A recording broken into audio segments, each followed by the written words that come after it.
입니다. 네, 감사합니다. 어디일까요? 오색 맞아요. 아, 큰 소리로 하셔야죠. 오색 그림 책방이요. 저희 책방에서 오늘 한국작가협회 지구연합으로 행사를 준비했는데 뭐 이런저런 행사하는 것보다 그래도 저희 작가님을 초대해서 특강을 듣는 게 어떨까 싶어서 사실은 제가 12월 달에 급하게 이제 연락을 드렸어요. 연락을 드려서 무턱대고 앞뒤 없이 호철이 책방에 오셔서 이렇게 좀 해주실 수 있냐고 말씀을 드렸는데 한 번에 오케이 해주셔가지고 진짜 이 먼 곳 얼마나 걸리셨어요, 작가님? 1시간 1시간 반, 그죠. 근데 포천이 어쨌든 철원 밑쪽이고 정방 근처여서 제가 항상 어디 가서 포천이요 하면서도 이 먼 거리 때문에 말하기가 좀 불편한데 사실은 솔직히 이게 도로가 뚫리면서 그렇게 먼 거리는 아니에요. 포천이 그랬어요. 서울하고도 되게 근접하고 가까운 거리에 있어서 아주 살기 좋으면서도 환경도 공기도 맑고 조용하고 어떠세요? 아늑하죠? 햇볕도 잘 들어오고 네. 그런 곳이어가지고 오시면은 조금 작은 도시여서 좀 불편할까 막 그 걱정했었는데 그래도 이렇게 와주셔가지고 너무 감사드리고요. 오늘 우리 작가님 보러 와주신 우리 선생님들께도 깊은 감사의 말씀 드리면서 우리 작가님의 강의 시작하도록 하겠습니다.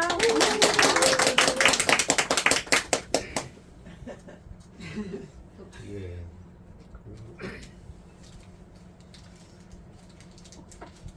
여기 작가 협회 회원이신가요?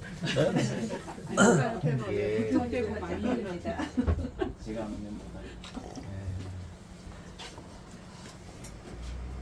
작가 협회 회원분이 몇 분이나 계실까요? 흔들어 보세요. 여기요? 반반이네요. 다 손들어야지. 거의 다 아, 두 분 그래요? 빼고 다. 무서워. 두분 빼고. 그러니까 왜 안 들어? 명칭을 작가님들이라고. 네. 네. 작가님들 글쓰기 얘기를 많고 말하기에 대해서 해달라고 하셔서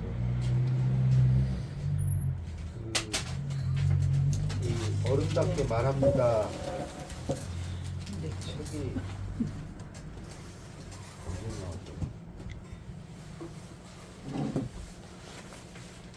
언제 나왔나요?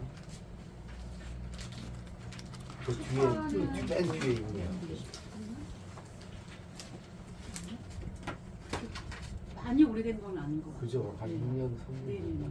24년도에 나왔는데요. 네? 그거는 이제 첫 새로 번째구나.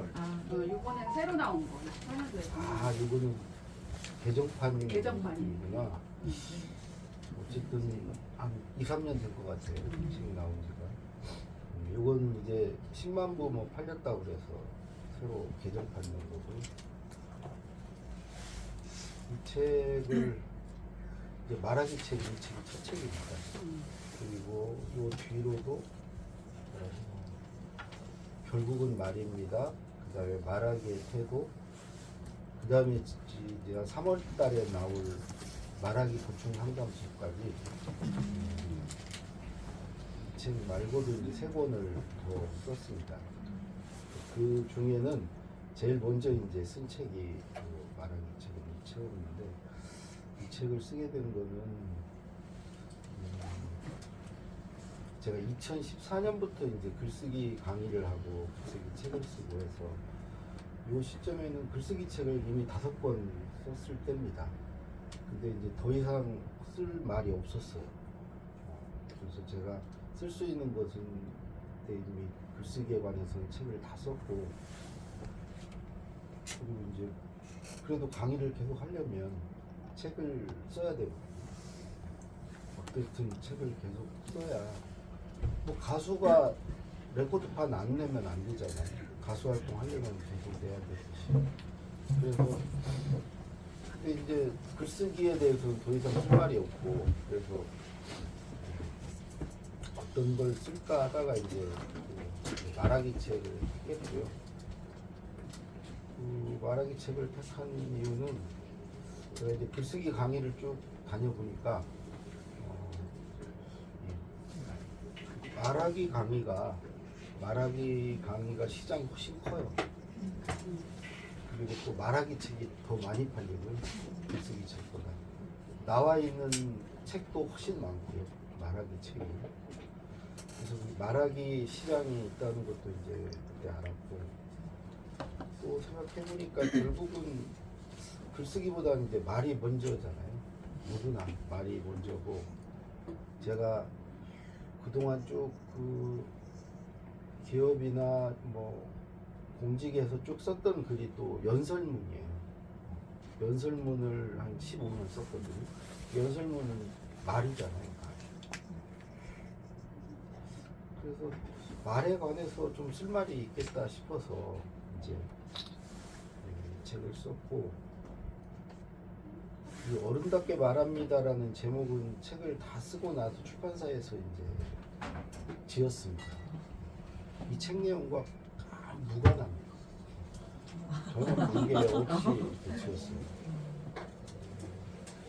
원래 내용에는 그런 내용을 하나 쓴 적이 없어요. 이 어른에 관해서. 그런데 이제 이게 웅진이죠, 웅진. 이걸 잘 잡은 것 같아요. 그 키워드를. 그 뒤로 어른이 아주 대세가 됐습니다. 책 제목에. 이 전에는 어른이란 말을 거의 없었어요. 난 그래도 되게 생뚱맞았어요. 뜬금없이 무슨 어른답게 뭐 꼰대도 아니고 어른답게 말을 한다고 하냐 그랬는데, 이게 하나의 트렌드를 만든 거예요. 웅진에서. 그래서 그 뒤로 막 어른의 어휘력, 어른의 문해력, 뭐 어른의 뭐 어른자가 다 붙은 책 한번 검색해 보시면 어른자 붙은 책만 막 수십 권이 넘을 거예요. 그러니까 마케팅적으로 아주 웅진해서 저는 잘했다고 생각을 합니다. 마침 그때 그 시점에 이제 사람들이 그 어른에 대해서 목마름이 있었나 봐요. 이 사회에 어른들이 없고, 또 이제 뭐 여러 가지 그 어른 좀스러움, 어른다움에 대한 어떤 갈구 같은 게 있었는지, 이거는 저는 솔직히 제목 덕을 봤다고 생각을 합니다. 이 어른이라는 제목 덕분에 책이 요즘에 10만 부 잘 안 팔리거든요. 다행히 이제 그래서 많이 이렇게 팔렸고, 저 책 많이 팔린 덕분에 이제 제가 말하기 강의도 할 수 있게 됐고, 또 이어서 또 말하기 책들을 쭉 읽을 수 있게 됐어요. 그 글쓰기 책에서 말하기 책으로 넘어가는 것은 아주 전략적으로 잘 생각해서 판단했다고 생각합니다. 이 강의를 가보면 이제 예를 들어 기업이나 뭐 이런 데서 강의할 때 저 위에 직급들은 글쓰기에 관심이 없어요. 별로 글 쓸 일도 없고, 또 글 쓰는 거 재미없고 골치 아파하고, 그러니까 이제 그런 데서는 강의를 못 부르죠, 저를. 근데 또 말하기는 되게 환영을 받습니다. 그리고 이제 글쓰기 말하기에 대해서 하다 보니까 이제 소통에 관한 강의를 할 수 있고, 또 리더십에 관한 강의를 할 수 있고, 결국은 이제 말과 글로 어떤 관계를 맺는 거기 때문에 또 관계로 확장이 되고 이제 그렇게 되는 거겠습니다. 근데 저는 사실 말을 지금도 그렇지만 정말 말을 못하는 사람입니다.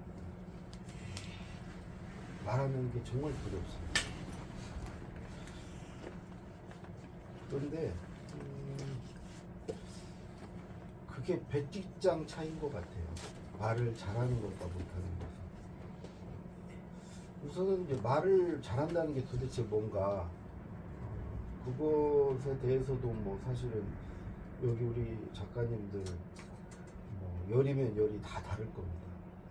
저 이제 아내랑 같이 오늘 차를 같이 타고 왔는데, 타고 좋게 오다가 오면서 이제 말을 잘한다는 게 뭐야 물어보기도 하고 재밌게 얘기를 하면서 왔는데 일찍 왔어요. 그래서 요 근방에 쇼핑몰이 큰 게 있던데 홈플러스. 네. 거기 가서 시간이 남아서 여기 거의 1시간 반 전에 와서 거기 좀 들렸다 가자 해서 거기 입구를 들어가다 입구를 잘 못 찾아서 싸웠습니다.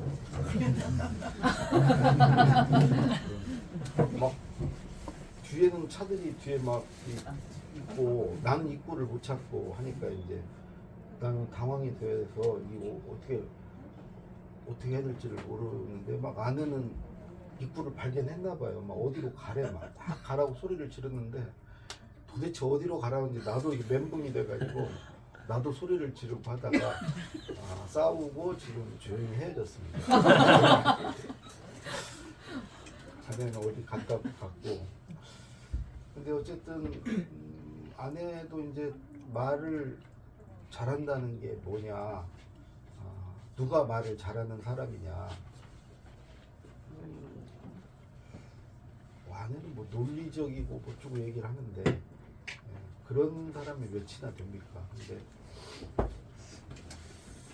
어쨌든 저도 뭐 책에는 주저리 뭐 말을 잘한다는 건 뭐 어떤 의미인가 뭐 썼지만은 저도 솔직히 모르겠어요. 그건 왜 그러냐면 그건 뭐 사람마다 다 다르니까. 그러니까 말이라는 게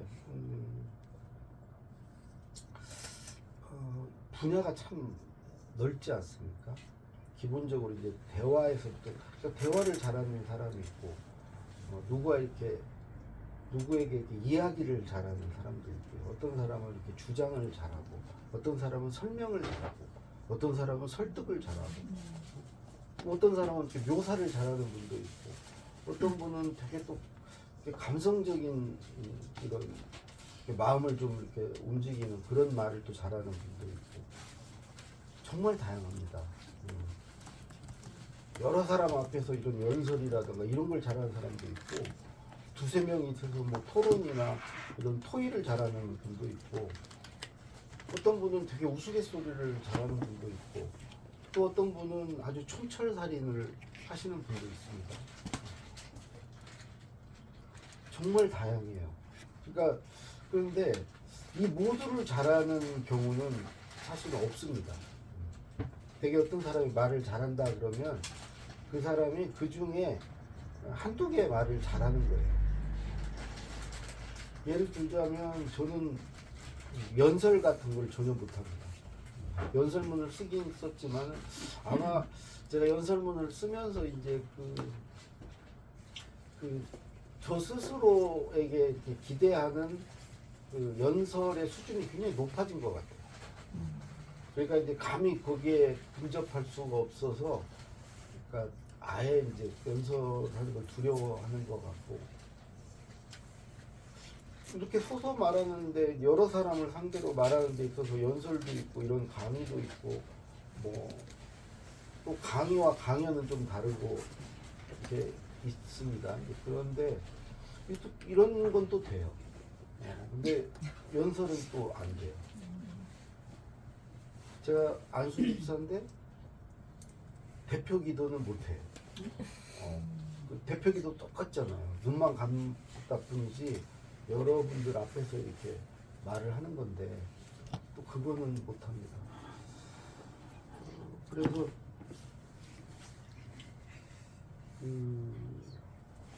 이제 말을 잘한다는 게 어떤 말을 잘하는 건지, 어떤 사람은 막 청산유수로 말을 잘하는 사람이 있어요. 달변이니까. 어떤 사람은 되게 박학다식한 분이 있습니다. 아는 게 많아서 말을 잘하는 것처럼 보이는 분도 있고. 그래서 사실은 이제 말을 잘한다는 것은 그냥 내가 필요한 말을 잘하는 게 그게 말을 잘하는 사람 아닌가. 예를 들어 제가 이제 이런 강의를 해야 되면 강의를 잘하면 그냥 말을 잘하는 것이고, 뭐 예를 들어 변호사는 뭐 변론을 잘해야 되겠죠.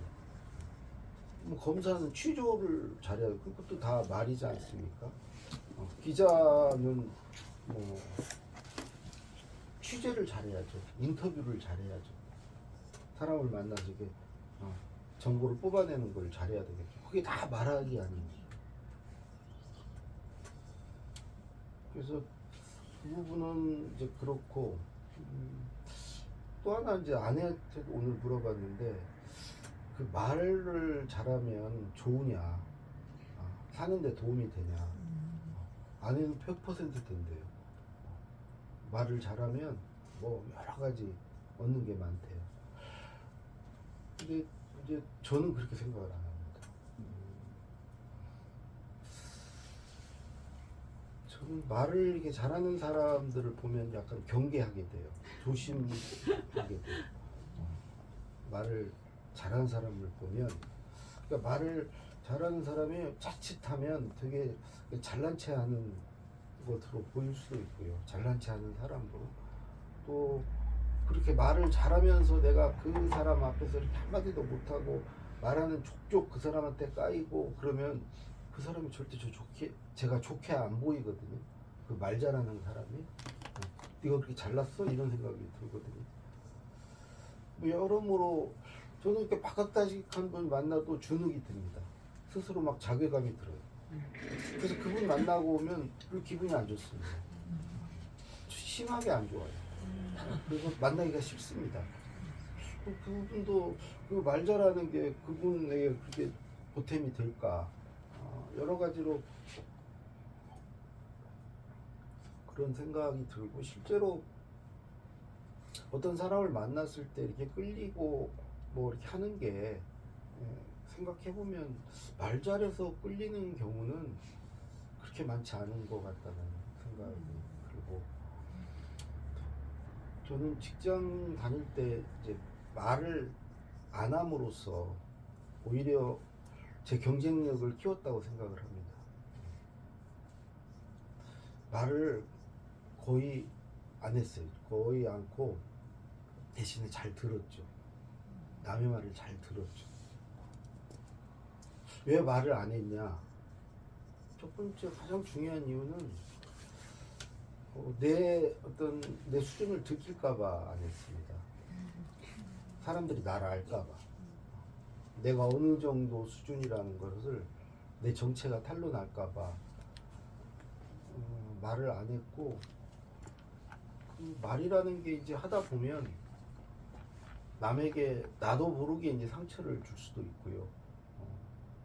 뭐 그런 경우가 뭐 의외로 뭐 생각지도 않은 경우에 그렇게 있더라고요. 근데 그런데 이제 그분이 내 말에 상처 받고도 말을 않고 하니까 이제 또 나는 모르는 상태에서 이렇게 가기도 하고.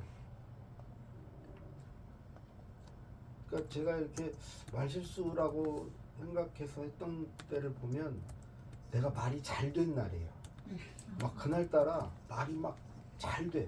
빵빵 터지고 막 사람들이 재밌다고 그러고, 내가 스스로 생각해도 내가 이렇게 말을 잘했나? 할 정도로 막 말이 잘 나오는 날이 있어요. 반드시 그런 날 실수합니다. 누군가에게 상처를 줍니다. 그러니까 이게 둘이 있으면 모르는데, 이게 서너 명 이렇게 있게 되면은 어떤 경우에는 뭐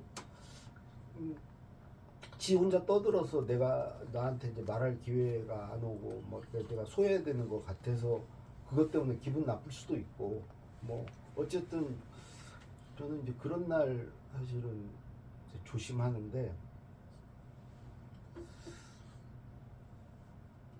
말을 하면은 말을 잘해야 될 텐데, 잘할 때 실수를 하면 말을 이제 안 하는 게 낫지 않습니까? 그래서 그리고 이제 더 결정적으로는 말을 안 하면 듣게 돼요. 남의 말을 듣게 됩니다. 그러니까 저는 그 말 잘하는 방법이 뭐냐 누가 이렇게 물어보면은 자신 있게 말을 하지 마십시오. 그냥 자신의 말의 바탕색을 침묵으로 두십시오. 기본값을 침묵으로 두십시오. 그러면 듣게 됩니다. 남의 말을. 자기 말을 잘 들어주는 사람을 싫어할 사람은 정말 없습니다. 남의 말을 그냥 잘 들으십시오.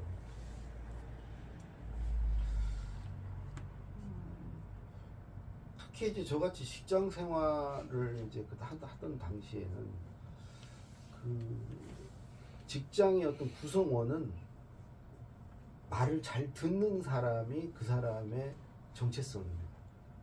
말을 잘 듣는 사람. 그러니까 그 사람이 인정받고 이쁨 받습니다. 조직이라는 게 그렇죠. 조직 구성원은 듣는 사람이지 말하는 사람이 사실은 아닙니다. 기본적으로 조직이 시키는 일, 윗사람이 시키는 일을 잘 듣고 말을 잘 듣고 잘하는 게 이제 그 사람의 역할이고 그런 거죠. 기본이 그렇다는 거죠. 기본이. 거기에 이제 덤으로 얹히는 게 말하기죠. 기본은 듣는 것이고. 저는 들으면서 일단 내가 말을 잘 듣는 애라는 어떤 인상을 주는 것도 중요하고, 또 이제 들으면 얻는 게 정말 많지 않습니까? 저는 듣는 데서 꼭 뭔가를 이렇게 얻겠다는 마음으로 듣습니다. 뭐라도 배우겠다. 잘 들으면 딱 그 사람 말에서는 배울 게 없어도 그 말이 나한테 들어와서 내 생각과 이렇게 섞여서 뭔가 이렇게 깨달음을 주거나 하는 경우들이 되게 많거든요. 어떤 사람 말에서도 다 얻을 게 저는 있다고 생각을 하고, 더 나아가서는 이제 그 사람을 알 수가 있어서 그 사람을 맞춰줄 수가 있는 거죠. 그 사람이 원하는 걸 이렇게 맞춰주고, 그 사람 이렇게 눈에 들게 뭔가 이렇게 내가 행동을 하고 할 수가 있는 거죠. 그러니까 좋은 관계를 맺는 방법은 잘 듣는 게 최선인 것 같습니다. 잘 듣기만 하면. 듣는 건 어렵지 않잖아요. 말하는 게 어렵지 듣는 건 어렵지 않은데, 사실 의외로 이렇게 잘 듣는 분들이 많지 않아요. 저 같은 사람이 직장 생활을 잘할 수 있었던 그 배경도 그런 거였던 것 같습니다. 의외로 사람들이 저만큼 이렇게 잘 듣지 않기 때문에 그냥 듣는 거 하나로만으로도 직장 생활을 잘할 수 있지 않았나.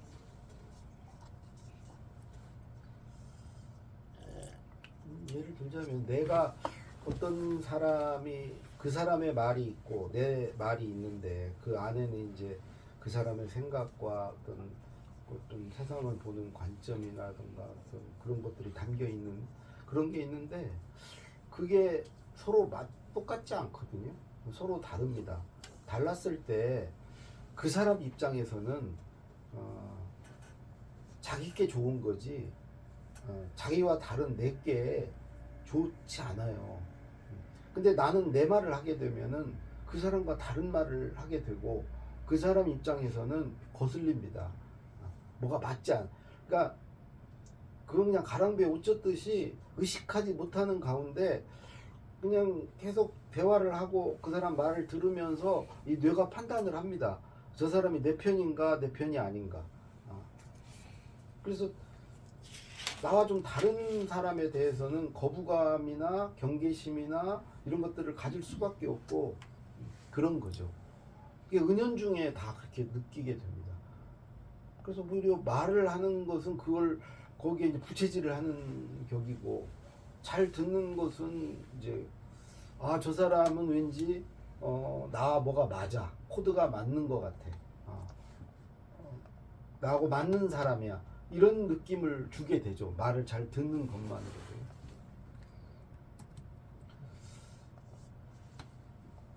그리고 이제 그 제가 아까도 그 대통령 두 분, 뭐 회장님 세 분을 모시면서 뭐 그분들은 다 그 말로 자기 역할을 하는 사람들입니다. 다른 거 없어요. 말로 다 하는 건데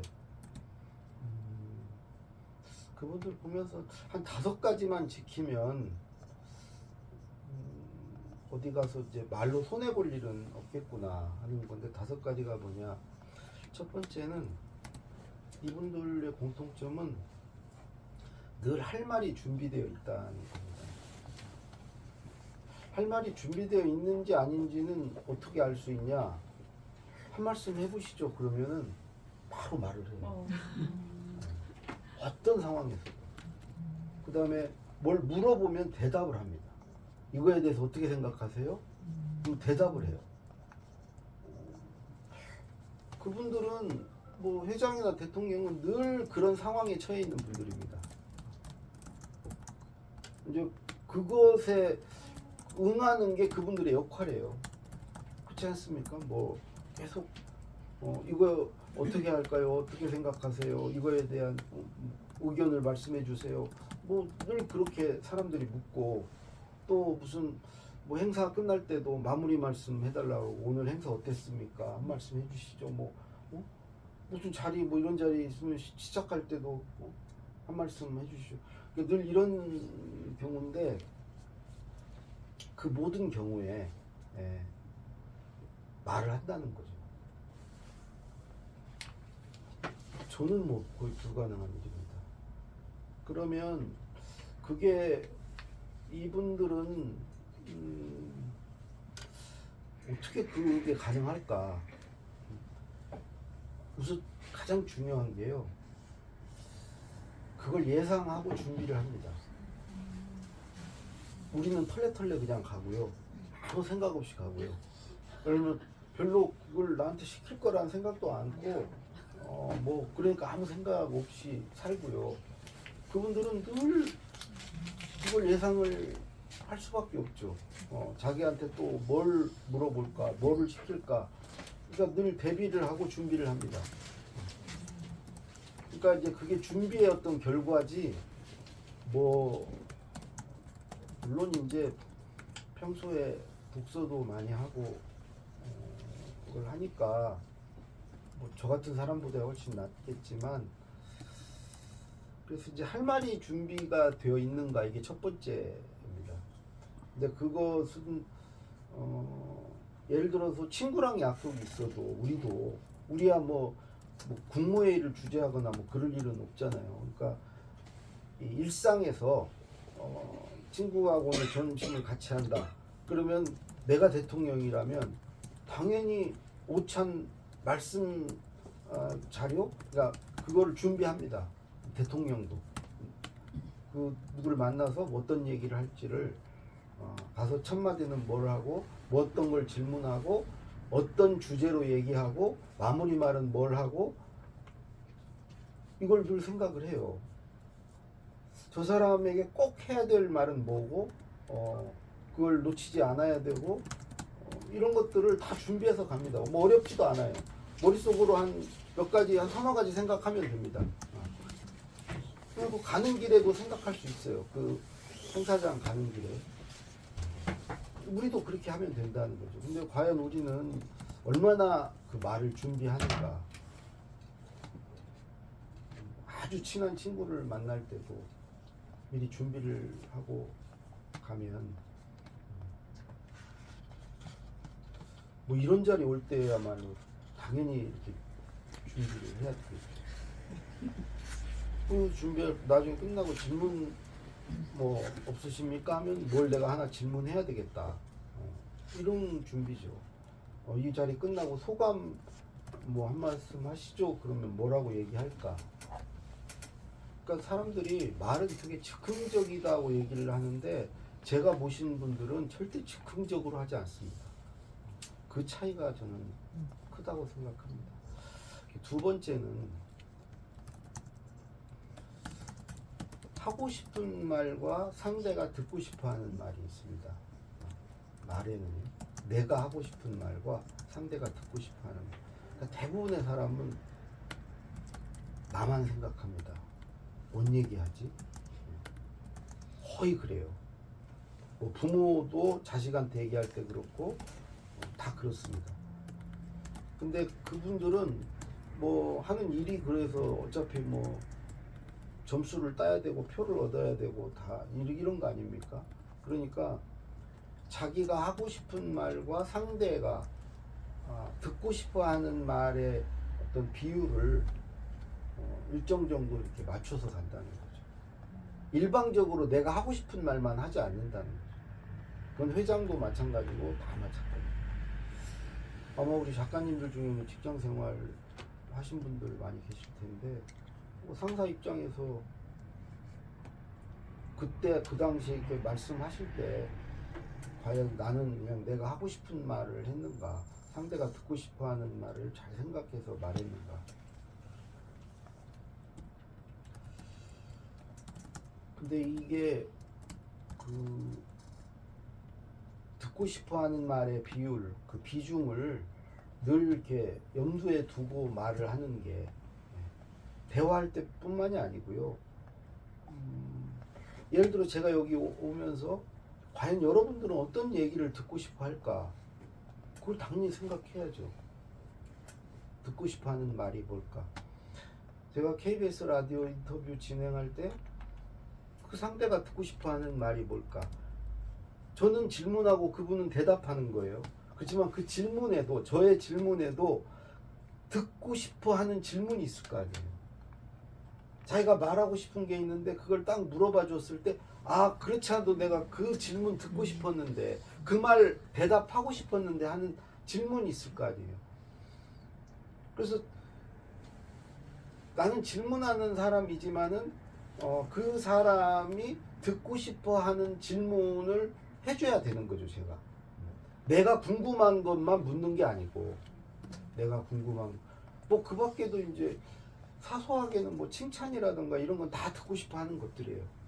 뭐, 듣고 싶어 하는 내용 중에 좀 간과하는 게 이런 겁니다. 상대가 궁금해 할 만한 내용. 그거를, 그 가려운 데를 긁어주는 거. 그게 상대가 듣고 싶어 하는 내용이에요. 그건 자식도 궁금한 게 있어요, 부모한테. 있습니다. 뭐 학생이 선생님한테 궁금한 거면 당연히 있고 아래 직원이 윗분 상사한테 궁금한 게 있어요. 예를 들어서 주인이 종업원과 같이 일을 할 때 종업원들이 주인에게 궁금한 게 있습니다. 알고 싶은 게 있어요. 그거를 얘기해 주는 분이 있고 그렇지 않은 분이 있습니다. 제가 모신 분들 중에. 어떻게 알아요, 그거를? 아, 그렇지 않아도 그거 궁금했는데. 아, 그거 알고 싶었는데. 어떻게 그거를 쏙쏙 그런 것만 이렇게 가려운 데만 싹싹 긁어주시지? 그게 그분이 아래 직원들이 듣고 싶었던 얘기예요. 그게 뭐 칭찬만이 아니고 이제 그런 궁금한 거, 어떤 격려의 말, 이런 거 다 듣고 싶. 그리고 내가 뭘로 어려운데 그거를 윗사람이 알고 있다는 것을 말해줘.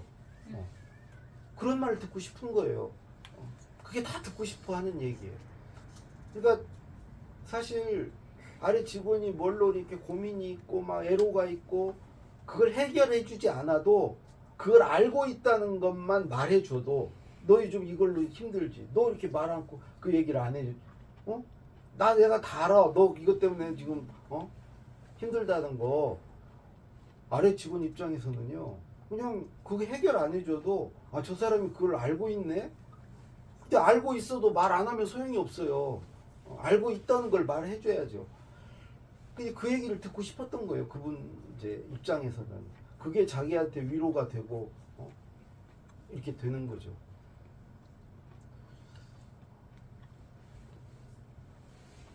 그래서 이제 두 번째가 그 하고 싶은 말과 듣고 싶어하는 말의 비중. 그러니까 듣고 싶어하는 말을 해줘야 된다. 직장 다닐 때 제가 윗사람한테 원했던 건 두 가지 말입니다. 하나는 스몰 토크고요. 스몰 토크. 다른 하나는 배경 설명입니다. 스몰 토크는 친근감의 표현이에요. 어떤 상사든 윗사람들 나한테 이렇게 스몰 토크를 해오면은 와, 저 사람이 나를 미워하거나 뭐 이렇게 싫어하지 않나 보네. 예. 나를 이뻐하나 보네. 나를 자기 그 식구라고 생각하나 보네. 예, 이런 느낌을 받습니다. 근데 근무 시간 중에 거의 그런 얘기를 안 해요. 그래서 저는 그런 거를 일요일 날 나가면 듣습니다. 일요일 날 나가면 상사도 이제 나와 있는데 희한하게 그때는 또 점심 같이 하면서 스몰 토킹을 합니다. 스몰 토킹을 해요. 자기 속내도 얘기를 하고, 그러니까 업무 외적인 거, 또 그런 것들을 얘기를 해줘요. 그럴 때 되게 저는 짧게라도 그런 얘기를 이렇게 나누면은 그 돌아오는 월요일이 하나 힘들지가 않더라고. 그 사람 만나러 가는 발걸음이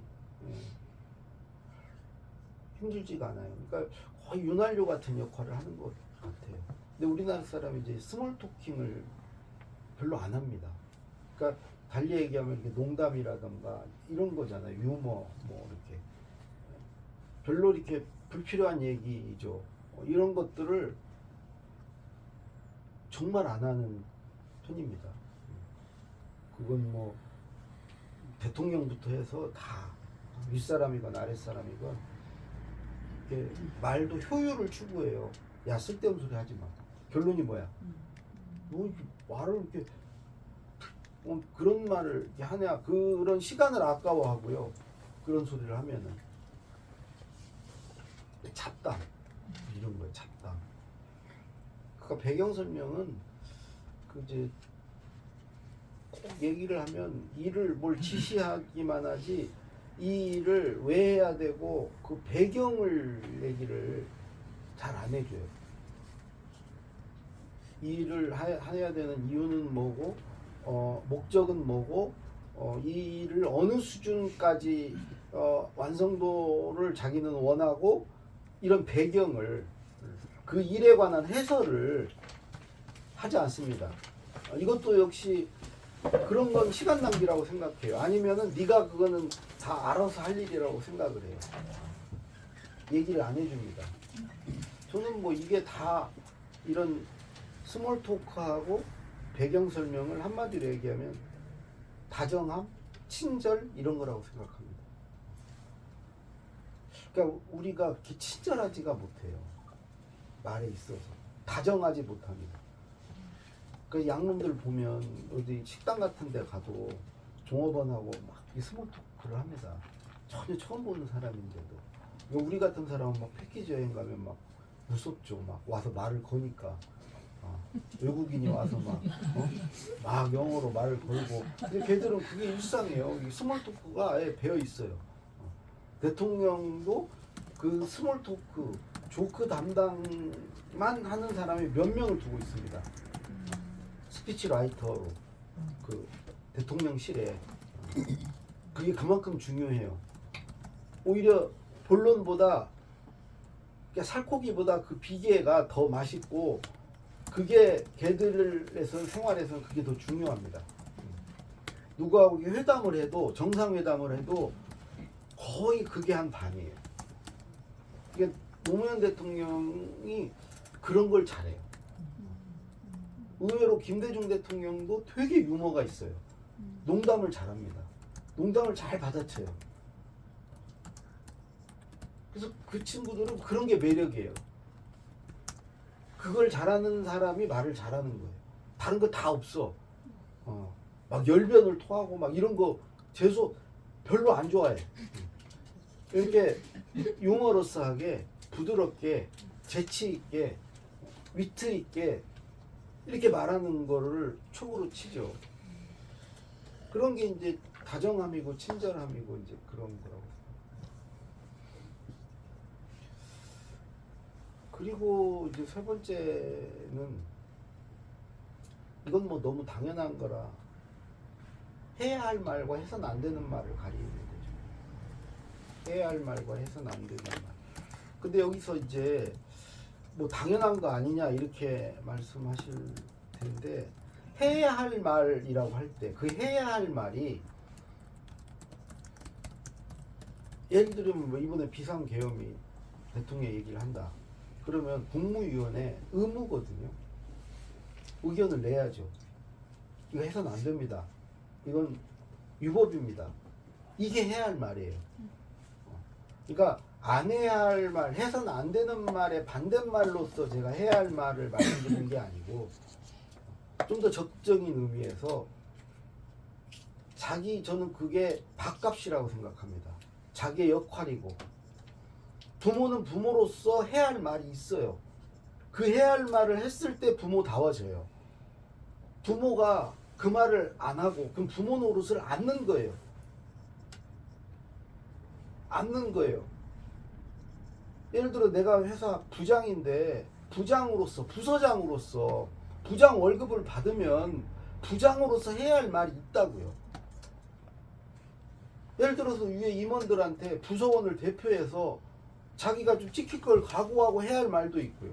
그런 건 용기가 필요하고 뭐 아래 직원들한테 잔소리도 해야 되고 꾸짖기도 해야 되고 근데 애들이 싫어할까봐 또 자기가 해야 할 말을 또 안 해요.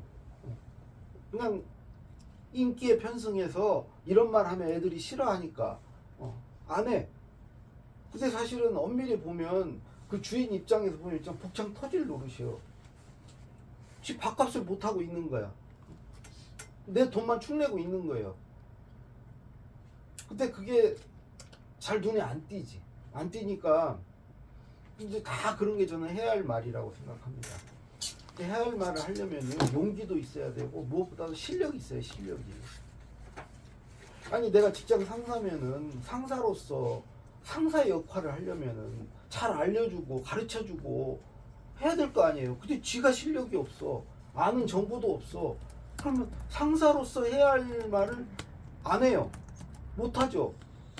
이걸 하는 게 중요하다는 거죠. 그걸 했을 때 부모는 부모다워지고 상사는 상사다워지는 거죠. 결국은 야 저 사람 뭐 다워 이럴 때 그 다움은 어디서 나오냐? 해야 할 말을 하는 데서 저는 나온다고 생각합니다. 해야 할 말을 하는 데서. 근데 반대로 해서는 안 되는 말은 뭐 굳이 뭐 얘기를 안 해도 다 아시는 거니까. 우리가 흔히 뭐 해서는 안 되는 말은 뭐 다들 알고 계시니까. 그런데 제가 이렇게 본 바로는요, 해야 할 말을 못하는 사람일수록 해서는 안 되는 말을 많이 합니다. 아니 정말로 그래요. 해야 할 말을 하는 사람은요, 해서는 안 되는 말도 안 해요. 정말 그렇습니다. 그러니까 정작 자기가 해야 할 말은 못하는 사람이 꼭 해서는 안 되는 말 끽끽하면서 삽니다. 그러고 살아요. 뭐 해서는 안 되는 말은 저는 요즘에는 참 중요한 게 사실을 말하는 거라고 생각합니다. 그러니까 사실이 아닌 걸 말해서는 안 된다. 거짓을 말해서 가짜를 말해서는 안 된다. 이건 정말 해서는 안 되는 말이다. 사실이 아닌. 그러니까 사실이 아닌 걸 말하는 사람은 사실 확인도 않고요. 사실 체크도 안 해보고요. 그냥 하는 거예요. 그런 사람은 그냥 남이 한 얘기를 하는 거예요. 누가 그러더라. 그냥 휘둘리는 거예요. 자기는 생각도 없고 그냥 남이 시켜서 하는 말을 그냥 하는 거죠. 그러면서 하는 거죠. 그 정말 요즘 우리 사회에서는 제일 해악이 큰 말이라고 생각합니다. 사실이 아닌 말을 자꾸 이렇게 부풀리고 유포하고 하는 거. 우리 국민이 정말 머리도 좋고 다 좋은데요. 모든 면에서 나는 최고라고 생각합니다. 근데 좀 부족한 게 있다면은 사실 확인을 잘 안 해요. 사실 확인. 누가 말을 하면 정말 그게 사실인지 그거를 근거를 찾아보고, 예를 들자면 무슨 뭐 법이면 우리나라 사람 중에 뭐 법전을 찾아본다거나 어떤 단어가 이렇게 애매하면 사전을 찾아본다거나 이런 거를 좀 소홀히 합니다. 규정을 찾아본다거나 이러질 않아요. 사실 확인을, 저는 그게 뭐 그럴 수밖에 없는 게 워낙 똑똑해요. 아이 뭐 맞겠지 뭐 하거나 아니면 그냥 넘어갑니다. 그러니까 사실은 자기가 이렇게 뭘 모른다, 부족하다 하는 사람들은 사실 확인을 해요. 근데 내가 많이 안다, 내가 잘났다 생각하는 사람들은 상대적으로 확인을 안 합니다. 그리고 대충 그냥 아는 체 하고, 알아 이러면서 그냥 넘어가려고 그러고. 그러니까 전반적으로 좀 우리가 좀 그런 부분이 있고, 그래서 어쨌든 또 이제 하지 말아야 될 말 중에는 사실 정말 남을 이렇게 상처 주고 공격하고 그냥 후벼파고 막 이런 것들 있잖아요. 그런 것도 정말 해서는 안 되는 말인데 우리나라 사람처럼 독하게 말하는 나라가 없습니다. 그것도 저는 우리가 유능해서 그렇다고 봐요. 어떻게 공격을 해야 저 사람이 아픈지를 알아요. 그냥 비수를 찔러요. 아니 심지어 자녀가 부모한테 그렇게 얘기를 해요. 부모가 제일 아파할 부분을 그냥 전곡을 찔러서 상처를 내죠. 그리고 다시 사실은 해서는 안 되는 말이죠. 해서는 안 되는 말이고. 그게 이제 세 번째고요. 해서는 안 되는 말 않고 해야 하는 말 하는 거. 네 번째는 네 번째, 다섯 번째는 그냥 제목만 말씀드릴게요. 네 번째는 그냥 낄 때 끼고 빠질 때 빠지는 겁니다. 낄기 빨 빠빨.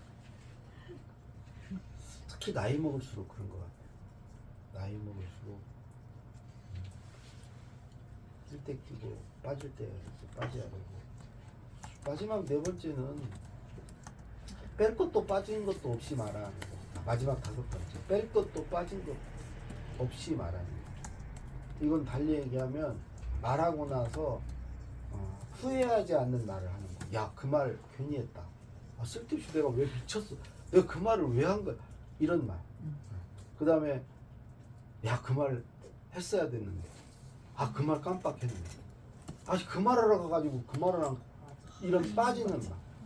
그러니까 빠진 말, 빼도 되는 말. 이거를 않는 거죠. 뺄 것도 빠진 것도 없이 말하는 거죠. 뺄 것도 빠진 것도 없이 말하는 거죠.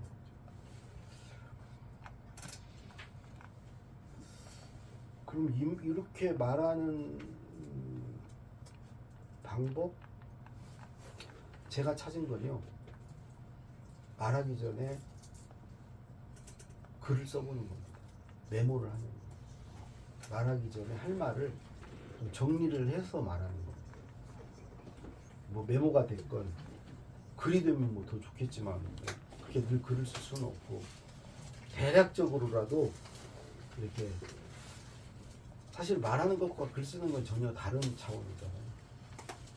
글을 좀 끄적끄적이라도 해보는 거죠. 할 말에 대해서. 그러니까 뭐 회장이나 대통령 이런 분들은 글에 기반해서 말을 하는 분들이에요. 그 글을 자기가 준비하건 밑에서 준비해주건 간에 글에 기반해서 말을 합니다. 그런 뿌리가 없이 글에 기반이 없이 그냥 말하지 않는다는 거죠. 근데 우리라고 그렇게 못할 게 없잖아요. 우리도 누가 써주는 사람은 없지만 내가 쓰면 되잖아요. 글로 이렇게. 그러니까 저는 그런 것 같아요. 어떤 사람이 누구한테 들은 말을 말한다거나 자기가 읽지 않고 확인해 보지 않고 그냥 누가 이렇다고 하니까 그 말을 듣고 자기 말로 해서 말하는 거, 이거 조심해야 되고요.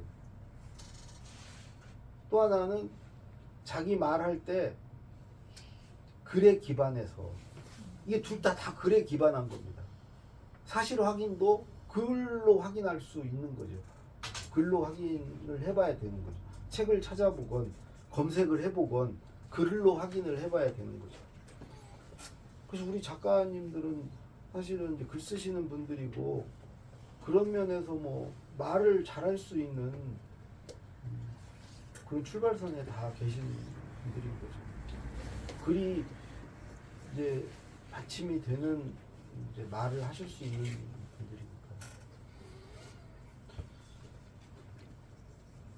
저는 세 가지 말은, 그러니까 이 세 가지만 지켜도 말을 크게 낭패는 안 본다고 생각해요. 세 가지를 뭘 지키냐?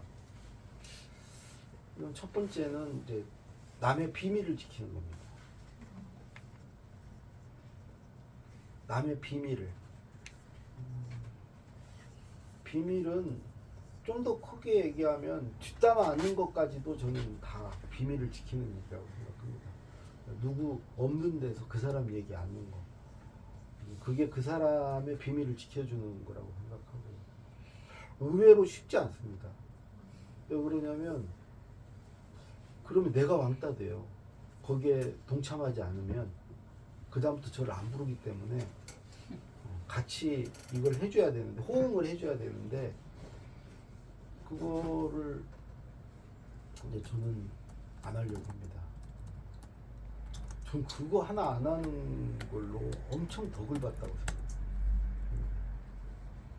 남 얘기 안 하는 거. 그러니까 저는 남 탓 안 하는 거, 남 얘기 안 하는 거, 누구 안다고 얘기 안 하는 거, 남한테 들은 얘기 내 얘기처럼 하지 않는 거.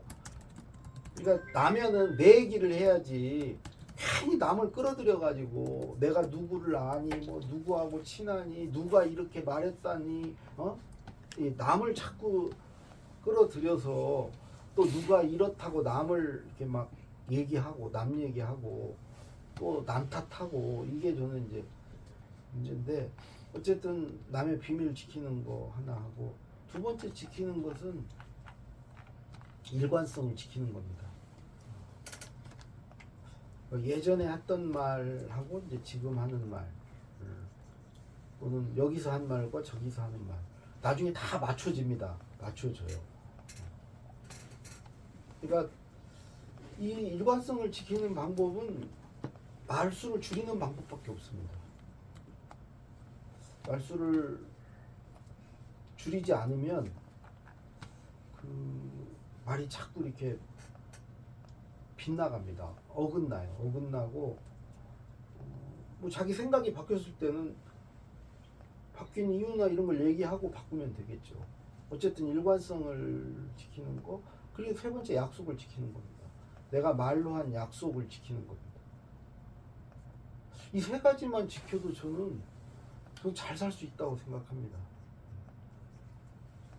그 말에서 내가 한 말 어떻게든 지키려고 하고,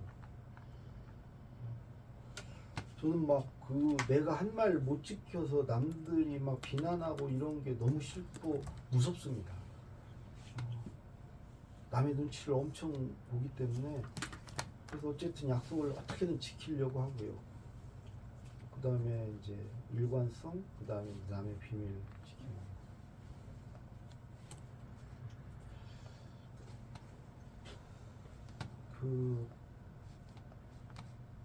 또 하나 이제 제 직장 생활하면서 아까 이제 제가 말수를 줄이고 이제 말을 않고 살았다고 했는데,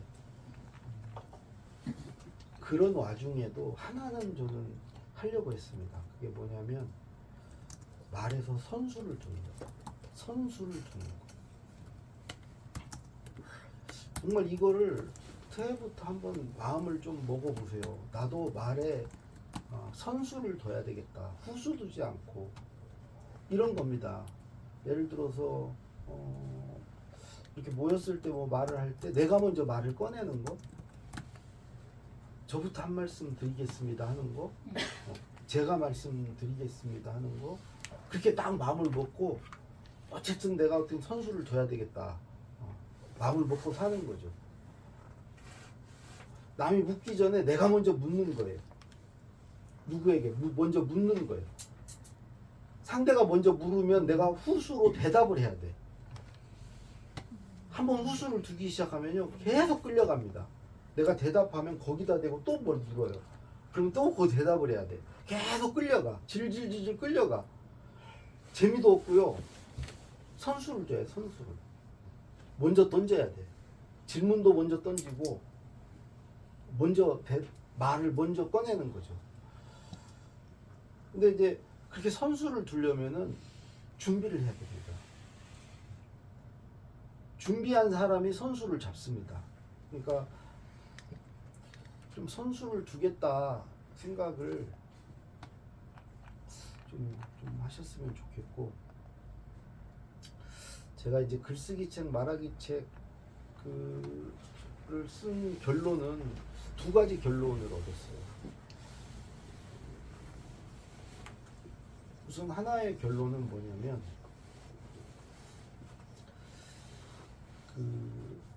말하고 글을 쓴다는 것은 네 가지를 하는 거지 않습니까? 말하기, 듣기, 읽기, 쓰기, 이 네 가지를 하는 거 아닙니까? 말과 글로 하는 게 네 가지인데, 저는 세상에 두 종류 사람이 있다고 생각합니다. 읽기, 듣기 중심형과 말하기, 쓰기 중심형. 주로 남의 말을 듣고 남의 글을 읽는데 더 많은 시간을 할애하고 사는 분이 있고, 그런 것보다는 자기 말을 하고 자기 글을 쓰는데 더 시간을 많이 쓰는 분이 있어요. 우리 여기 작가님들 중에도 작가지만은 주로 글을 안 쓰고, 글 쓰는데 시간을 별로 안 쓰고 그냥 남의 책 읽고, 저는 작가는 글 쓰는 사람이 동시에 말하는 사람이라고 생각합니다. 정말 작가는 이 사회에, 세상에 대해서 할 말이 있고 그 할 말을 하는 사람이, 되게 유럽은 작가를, 그런 사람을 작가라고 하죠. 글만 쓰는 건 작가가 아니고 발언하는 사람, 발언. 그러니까 말을 하는 사람이 작가죠. 뭐 샤르트르니 뭐 이런 사람들, 그런 사람들 뭐 문인 이전에 뭐 다 작가들입니다. 작가들인데, 근데 이제 그런 말을 하고 글을 쓰는 시간은 작가면서 막상 얼마 안 되고, 주로 남의 말 듣고 남의 글 읽고 이러고 산다는 거죠. 그래서 이제 크게 두 유형이 있고, 더 나가서는 심한 경우에는 어느 한쪽만 주로 하면서 삽니다. 근데 이게 되게 그 하는 것도 제대로 할 수가 없고, 심지어 읽기 듣기만 하면 읽기 듣기를 잘하게 될 것 같은데, 제가 직장 생활 내내 읽기 듣기만 하다가 50살부터 이제 말하기 쓰기를 해보니까 지금 제가 읽기 듣기도 훨씬 잘해졌어요. 잘하게 됐어요. 그러니까 지가 출력을 해본 놈이 입력도 잘해요. 정말 고기도 먹어본 놈이 잘 먹는다고, 지가 말해본 사람이 남의 말도 잘 들어요. 써본 사람이 잘 읽어요. 그러니까 말하기 쓰기 없이 읽기 듣기도 잘할 수가 없어요. 읽기 듣기 많이 한다고 그래서. 반대의 경우는 더 확실하죠. 말하기 쓰기 안 한 사람이 읽기 듣기, 그러니까 반대. 하여튼 반대는 나이가 60이 넘으니까 오락가락해요. 그래서 제가 62이 올해 63인가 62년생인데 정말 이제 하산하려고 합니다. 오늘 또 아침에 이제 아내에게 얘기했어요. 정말 앞으로 다 줄일 거니까 내가 새 딱 다짐을 두 가지를 할 거야. 받아들이기와 내려놓기. 받아들이는 건 뭐냐면 다 수용하는. 이제는 나이가 60이 넘었으면 그럴 때도 됐어. 그냥 넓은 바닷물 같이 다 받아들이고, 누구 말도 받아들이고, 어떤 사람도 받아들이고, 누구 뭐 미워하고 거부하고 배제하고 싸우고 이러지 않고 다 받아들여. 그럴 수 있어. 그것도 이해해. 그 말 공감해. 다 받아들여. 가장 중요한 게 나를 받아들입니다. 이 나의 못남, 나의 뭐 게으름, 이걸 다 받아들여야겠어요. 이제 올해부터 나를 용서하고 다 수용. 오늘 오전에 잤거든요. 그러니까 계속 잤. 너무 괴로워. 그래서 속으로 그랬어요. 이제는 받아들이자. 이런 나도 받아들이자. 게으른 나도. 옛날에는 막 나를 막 그러면 스스로 막 자책하고 막 비난하고, 너 그래가지고 어쩌려고 그래. 너 지금 새해부터 지금 하는 짓이 막 이랬거든요. 계속 정말 나를 막 미워하고, 이제는 다 받아들여. 지금부터는 다 받아들여. 그러니까 나를 받아들여야 남도 받아들이고 다 받아들여.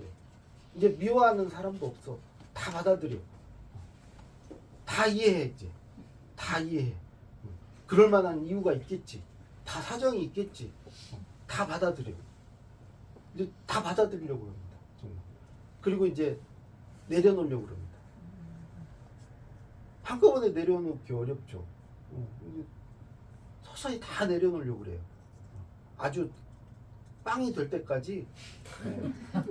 왜 그러냐면 제가 2014년 무대에 빵이었어요. 2014년에 아무것도 없었어요. 뭐 돈도 없었고 뭐 다른 아무것도 없었어요. 책도 한 권도 없었고 사람들이 내 이름 아무도 몰랐고 뭐 그때 블로그, 페이스북 이런 것도 아무것도 없었고 아무것도 없었어요. 정말 완전히 무였어. 무. 마이너스였지. 마이너스. 그 상태에서 2014년 시작을 2월 달에 생생히 기억하는데 그때가 출발점이었는데 지금 이제 벌써 12년 차거든요. 그러니까 그 사이에 엄청 뭐가 늘었어요. 정말로. 뭐 제가 돈이 얼마가 됐다는 말씀. 아니 얻은 게 엄청 많아요. 아니 그냥 이거는 기적이에요. 기적. 2014년에 나를 아는 사람이 하나도 없었다니까요. 근데 그 사이에 10년 사이에 뭐 그런 것도 들고 뭐 하여튼 이게 다 처음 해본 일이었거든요. 방송도 그렇고 책 쓰는 것도 그렇고 강의도 그렇고 한 번도 안 해봤던 일이 2014년 전에는 그냥 회사 다녔으니까요. 회사 다니면서 그런 걸 당연히 해보는 사람이 없죠. 근데 이제 그것들을 다 내려놓으려고 합니다. 정말 이게 더 가지려고 해도 더 가질 수 없는 상태가 왔어요. 목에 찼어요. 이제는 더 가지려고 그러면은 이제 갖지도 못하면서 더 화만 나고 더 이런 상태예요. 제가 그걸 이제 확실히 알고 있고 그럼 어느 수준이 되면 그때부터 떨어져 나가기 시작합니다. 왜 그러냐면 보여줄 거 이미 다 보여줬거든요. 제가 더 이상 기대에 부응 못해요. 근데 사람들은 더 새로운 거 뭔가를 기대할 수 있어요. 근데 이미 나는 미쳐 다 떨어졌어요. 실망할 일밖에 없어요. 그리고 제가 이제 저는 뭐 안면 인식장애 특히 저 이름을 기억을 못해요. 그러니까 이제 세월이 흐를수록 한 번, 두 번 그분들을 다시 만나게 되고 그분들이 화를 내요. 그것은 계속 늘어나요. 강의를 5년 전에 어디가 했어요. 난 기억을 못해요. 근데 거기를 또 갔어. 나는 또 가는지 몰라. 아내가 희한하대요. 아니 이게 이런 거 보면 모르니? 나는 근데 몰라요. 모르는데 그쪽 입장에 기분 나쁘지. 자기를 무시하는 것 같고 업신여기는 것 같고 뭐 그러니까 이게요. 시소가 이게 더 이상 어떻게 갈 데가 없는 거예요. 이제는. 그러면 이제 그 상태에서 그게 정점인데 거기서 이제 깎일 일밖에 없으니까 더 욕먹을 일밖에 없어요. 더 올라가진 못하면서 그런기 때문에 아예 내려오는 게 이제 맞고요. 왜냐면 사람들 심리가 그걸 뭐 제가 측정해 보거나 직접 뭘 물어보진 않았지만 딱 알아요. 사람들이 쟤는 그릇이 한 저 정도인데 어느 순간부터 좀 오버했어. 제가 저렇게까지 나갈 애는 아닌데 아니 다 알아요. 나에 대해서 모르는 것 같아도 알아요. 그냥 막연히 알고 있어요.